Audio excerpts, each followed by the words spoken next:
ओम शांति। श्याम का योग भी सेकंड अमृत वेला ही है, जिसमें हम सब आत्माओं को बहुत सुख मिलता है। एकाग्रता बहुत अच्छी होती है।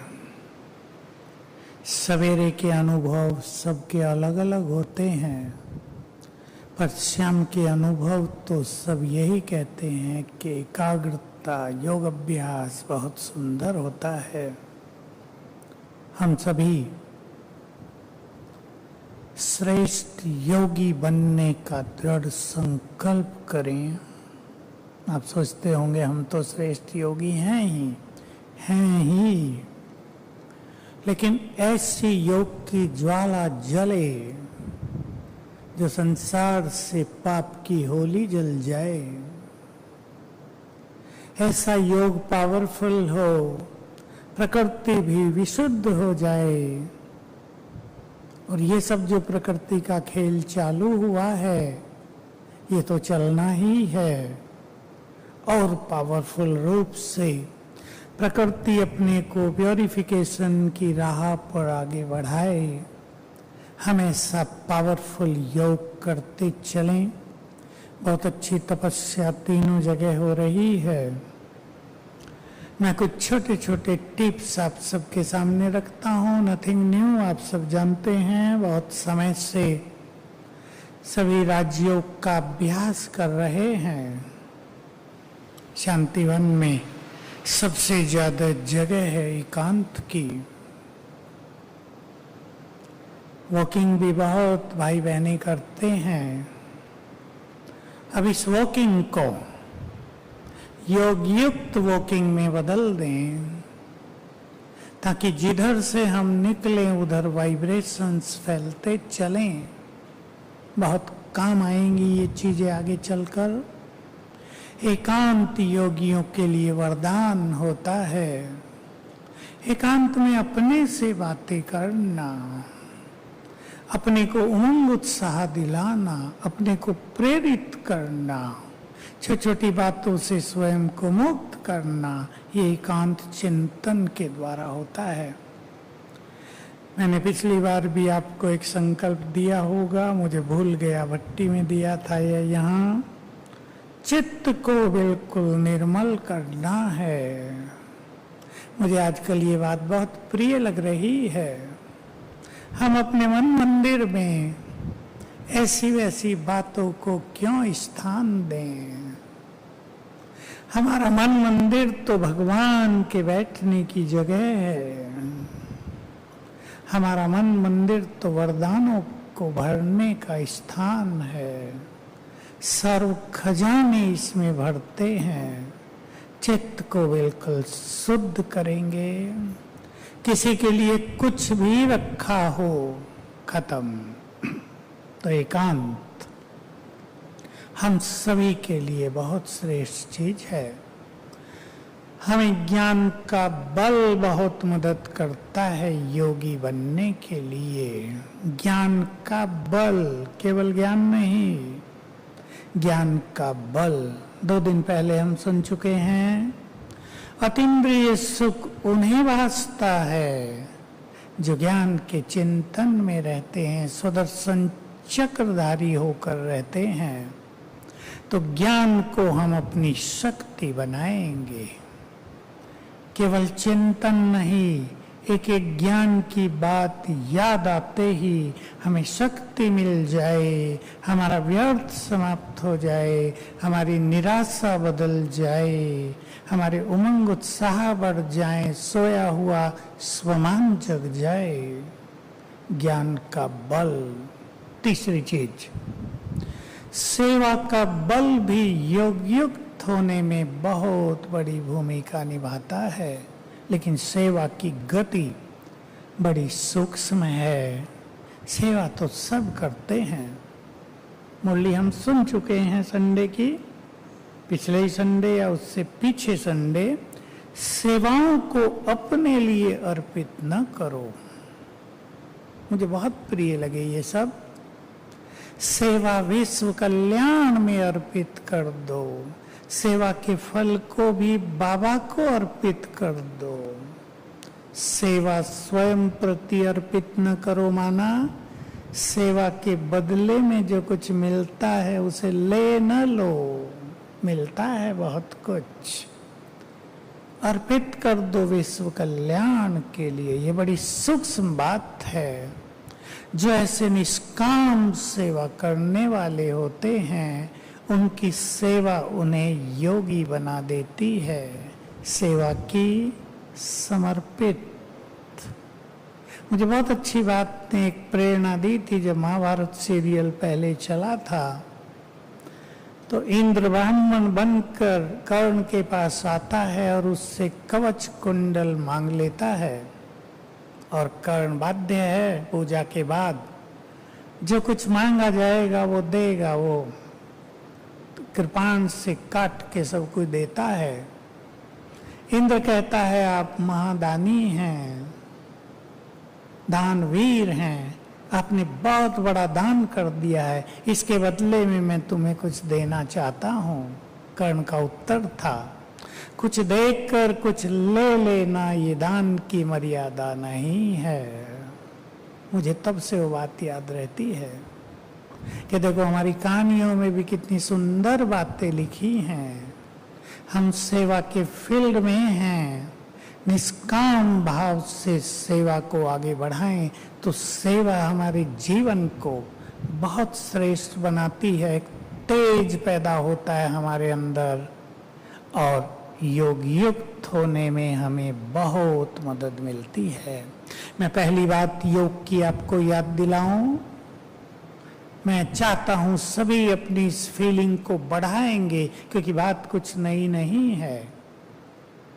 मैं देखता आता हूं अपने अभ्यास में, जब से पता चला था कि भगवान मेरा है तब से इसका नशा चढ़ा था।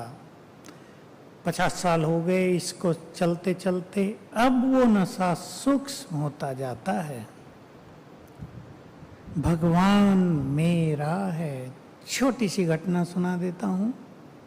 45 साल पहले की होगी, 47 साल। मधुबन में माताओं की एक छोटी सी भट्टी हुई, छोटा ही हॉल था, 60-70 माताएं आई। अव्यक्त बाबा ओपनिंग करने आया करते थे। बाबा आए और माताओं को देखकर बाबा ने पूछा, आप सभी भक्ति में बाप को कहते थे जब आप आओगे हमें अपना बना लेना। ये भी भजन है भक्ति में। हम तो छोटे थे, हम इन बातों को जानते भी नहीं थे, कभी भजन किए नहीं थे। लगा बाबा कह रहा है तो ऐसा होता होगा भजनों में।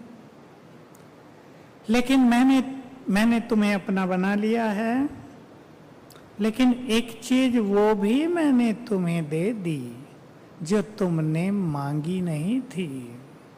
और बाबा पूछने लगे, छोटी क्लास होती थी, बाबा टीचर बन के बैठते थे, अच्छी तरह बातें होती थी। इसने उत्तर दिया, उसने बाबा ने लास्ट में बहुत सुंदर उत्तर दिया। हम तो पीछे बैठे थे, दिल को छू गया, मैं भी तुम्हारा हो गया। भगवान सामने बैठकर कह रहा हो मैं तुम्हारा हो गया। नशा चढ़ गया। तो वो मेरा है, हम उसके तो हैं ही, वो मेरा है। पीछे याद कर लेंगे आप, मुरली में आया भगवान का प्यार देखो। संसार में तो कोई इन चीजों की कल्पना भी नहीं कर सकता। मुरली पढ़ने वाले पे होता है, वो उस बात को अंडरलाइन कराते हैं, हाईलाइट करते हैं या नहीं। बाबा ने कहा तुम बच्चे ही मेरी प्रॉपर्टी हो। याद आया? बच्चों ने भी कहा बाबा आप ही हमारी प्रॉपर्टी हो। देखो कितने समीप आ गए हम उसके जिसे हम केवल ढूंढना चाहते थे, जिसे हम केवल जानना चाहते थे कि पता लग जाए भगवान है कौन, कहाँ मिलेगा। वो कहता है तुम बच्चे, मेरी प्रॉपर्टी तो केवल तुम बच्चे हो, रियल फादर, रियल माँ। इस फीलिंग को बढ़ाना ये नेचुरल योग है। इसमें बहुत प्यार बढ़ जाता है। हमारा योग ऐसा है जो बहुत प्यार से शुरू होता है, फिर हमें नशा चढ़ता है, फिर हम स्वमान में स्थित होते हैं, सोल कॉन्शियस होते हैं, योग युक्त होते हैं, अर्थात शक्तिशाली बनते हैं। छोटी सी बात सुना दूं। मैं सोचा करता था श्री कृष्ण गोपियों के साथ सब कुछ खेल पाल करके कंस वध के लिए मथुरा में चला गया। अब गोपियां और राधा तड़फती हैं उससे मिलने के लिए। 5-7 किलोमीटर तो दूर है, क्या दोबारा मिलने नहीं जा सकता था? छोटे थे तो सोचा करते थे क्यों तड़फा रहा है, मिलाता जाके, वहीं तो है, कोई उसे रोकता थोड़ा ही, वो तो अब प्रिंस बन गया था। लेकिन मैंने फिर जब अच्छे श्री कृष्ण के चरित्रों का पता चला तो वो बचपन, इन सब को प्यार देने का। दूसरा पार्ट कंस वध का, अब शक्तिशाली पार्ट। तीसरा पार्ट जरासंध को 17 बार हराने का। अब चौथा पार्ट बड़ा है, बड़ा हो गया है, बहुत बड़ा योद्धा, ज्ञान देने का, शक्ति भरने का। बाबा ने भी हमें सिखाया, केवल प्यार पे रोक नहीं दिया। प्यार बहुत हो बाबा से, लेकिन तुम्हें सोल कॉन्शियस भी होना है, तुम्हें स्वमानधारी भी होना है, तुम्हें संपूर्ण पावन भी बनना है, और तुम्हें बहुत शक्तिशाली भी बनना है। ये सब हमारे पिलर्स हैं। तो वो मेरा, हम उसके, बहुत समीपता का नाता, इसको हम अपने चिंतन में आगे बढ़ाएंगे। वो मेरा है, फील करें अभी, वो मेरा है तो उस पर मेरा अधिकार है।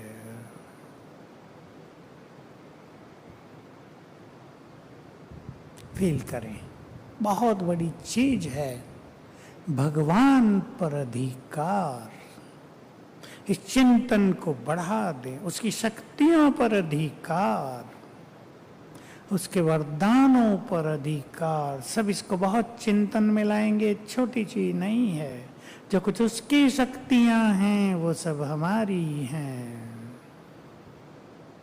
उसके सारे वरदान हमारे हैं। हम उन्हें यूज करके न केवल अपने को महान बनाएंगे, लेकिन विश्व कल्याण करेंगे। ये वरदान विश्व कल्याण के लिए हैं। बाबा बड़े बड़े टाइटल अव्यक्त मूल्यों में देता है, जो हम सुनते हैं। तुम दाता, विधाता, वरदाता हो। विधाता कह दिया अपने बच्चों को उसने। विधाता ब्रह्मा को माना जाता है। भगवान ने अपने बच्चों को, ब्रह्मा ने अपने बच्चों को भी अपने जैसा बना दिया।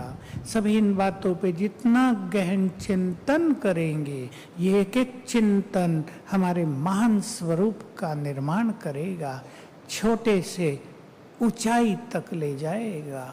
मैं यहाँ बैठा तो बैठते मुझे याद आया बाबा का एक बहुत सुंदर स्वमान।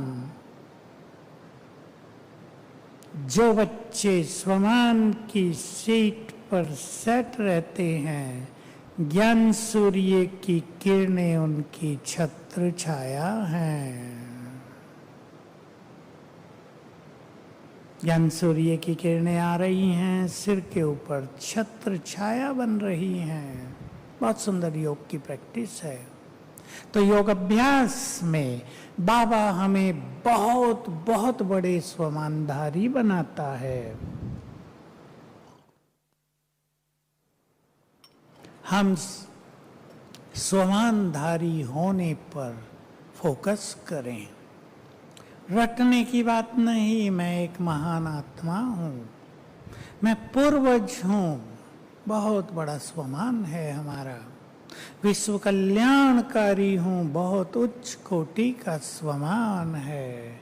इस देव देवी हूँ, छोटी बात नहीं। सोचो, बाबा संगम युग पर आकर क्या कर देता है, हमें इतना योग्य बना देता है कि 2 युग तक उसके संसार को ऐसा संभालते हैं कि उसे नीचे देखने की भी जरूरत नहीं पड़ती। चिंतन में लाएंगे सभी, है या नहीं धर्मपाल भाई? और पिछले 2 युग हमारी संगम युग की शक्तियों के आधार से हम संसार के सहारा बने रहते हैं, फिर 2 युग संभालते हैं संसार को। किसी को कुछ होता है तो कहाँ जाएंगे? कोई शिव के पास, कोई देवियों के पास, कोई विष्णु के पास। तो इतना महान स्वमानधारी बना देता है। कहता है यहाँ दुआओं का खजाना इतना जमा करते रहो कि भक्ति में तुम्हारी मूर्तियों से सबको दुआएं मिलती रहेंगी। इतनी गहन शांति अपने अंदर भर लो कि भक्ति में तुम्हारी मूर्तियों से सबको शांति मिलती रहेगी।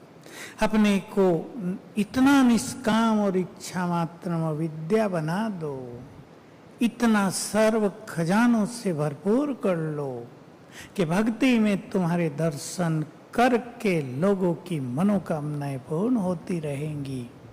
कितना ऊंचा उठाता है हम सबको वो, खुद बैक में हमें आगे कर देता है। हम जानते हैं भक्ति में भी जो कुछ होता है वो वही करता है, हम नहीं करते, हम तो जड़ मूर्ति हैं।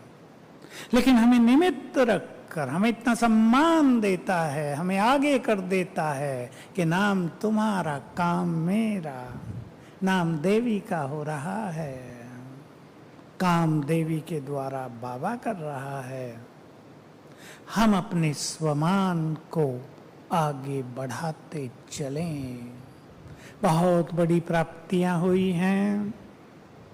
चिंतन जितना गहरा होगा स्थिति उतनी ही ऊंचाई पर जाएगी। सोल कॉन्शियसनेस की कुछ बातें आपको ध्यान में दिलाता हूँ, आप सब करते ही हैं। मुझे बाबा की पिछली अव्यक्त मुरली, पिछली साकार मुरली में ही एक वरदान में छोटी सी लाइन आई, मुझे बहुत भा गई है। उस दिन से 15 दिन पहले की बात होगी, मैं आपको याद भी दिलाई है, रोज रोज याद करेंगे। मैं आत्मा इस देह में अवतरित हुई हूँ विश्व कल्याण के लिए। अवतरित तो सभी हुए हैं अपने अपने देह में, लेकिन हम अवतरित हुए हैं विश्व कल्याण के लिए। प्रैक्टिस करेंगे सवेरे ही। सवेरे का समय इसलिए सुंदर है क्योंकि हमारा अंतर मन जगा रहता है। जो कुछ भर देंगे वही स्वरूप बन जाएगा।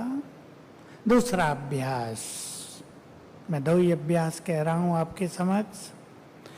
मैं स्वराज्य अधिकारी हूं। बहुत सुंदर प्रैक्टिस है, बहुत बड़ी प्रैक्टिस है। जो स्वयं पर राज करना जान जाते हैं वो विश्व पर राज करेंगे, वे प्रकृति पर राज करेंगे। क्योंकि प्रकृति का भयानक खेल हमें देखना है, छोटा खेल नहीं। एक कोरोना ने ही मनुष्य को भयभीत कर दिया है, बहुत विकराल रूप इसका हो रहा है। ऐसा शत्रु जो दिखता नहीं है, वार कर रहा है। किधर से वार कर दे, कब किस पे आ जाए किसी को पता नहीं। अब दवाई निकल रही है, भारत में जल्दी निकल जाएगी तो बहुत बहुत सेफ हो जाएंगे। लेकिन हम ये न सोच लें, हम तो जानते हैं बाबा के बच्चे, नया सीन आ जाएगा। सरकारों ने अब भी हैंड्स अप कर दिया और आगे तो ऐसे सीन आएंगे, हाथ ऊपर कर देंगे, भाई कुछ नहीं हो सकता, अपने को खुद संभालो। जैसे अब कह दिया, अपने को संभालो। हम सभी जितने स्वमानधारी होंगे, मैं आपको याद दिला देता हूँ, पिछली बार भी मैंने कहा था, अपने चारों ओर शक्तिशाली आभा मंडल अवश्य निर्माण किया करें। 3 बार दिन में, 1-1 मिनट का काम है। मैं मास्टर सर्वशक्तिवान हूँ 7 बार करके, और मेरे चारों ओर लाल किरणों का शक्तिशाली आभामंडल बन गया, ओरा। और सर्वशक्तिवान सिर के ऊपर छत्र छाया है। यहाँ भी बैठें 2 बार, तब शुरुआत में ये कर लें, दिन में कभी कर लें, बहुत सुंदर अनुभूति होगी। योग अभ्यास में हम सभी को एकाग्रता की बहुत ज़रूरत होती है। मन हमारा ज़्यादा न भागे, सोल कॉन्शियसनेस से भी वो स्थिर होता है, तो स्वमान से भी, और हम एकाग्रता का अभ्यास करते रहें। कुछ देर ऐसा अभ्यास किया करें कि बाबा के अलावा हमें कुछ भी दिखाई नहीं दे रहा है, केवल तू ही तू। चलें अभी इसी अभ्यास के साथ समाप्त करेंगे। ओम शांति। Red light. केवल बाबा और उसकी संपूर्ण एनर्जी मुझ में समा रही है।